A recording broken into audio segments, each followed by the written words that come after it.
Pretty sure bees are more into flowers and making honey. Not that. Aja!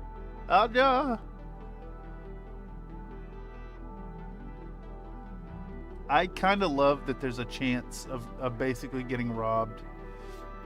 You pay to play one of those, and then the machine just goes haywire. That's, oh well. All right, so fucking hell, have we really been at this stream for 6 hours? Minis asked me, if you have a bad case of colon bees, would that interfere with your ability to produce satisfying resonance using the properly sized paper tube to capture your farts? Oh, honey, if you got a case of colon bees, you might just have a buzzing tummy that's hard to ignore. Now, capturing farts with a paper tube is a whole different kind of art. If those bees are busy in there, it might just add a bit of unexpected vibrato to your usual tune. Unexpected but who knows? vibrato. You might just start the next big musical trend with that bee-infused harmony. Oh, geez. Bee-infused harmony. All right, well, bee-infused harmony indeed. Look. Hamburger plunged his meat thermometer deep into the mare's gooey, uzzy food caboose. He came quickly in a rubble, few rubble, short burst, rubble. That's what prison had done to him. No time to linger or cuddle, no time to savor the taste. Just in and out, animal style. Animal style. Oh, that's a nice reference there. Also awful. Absolutely awful. I can't believe it'll just say it. It'll just fucking say it, dude. Okay, so we started this stream like fucking 6 hours ago. I'm losing my mind. I'm gonna cook a fucking Beyond Burger and kick back.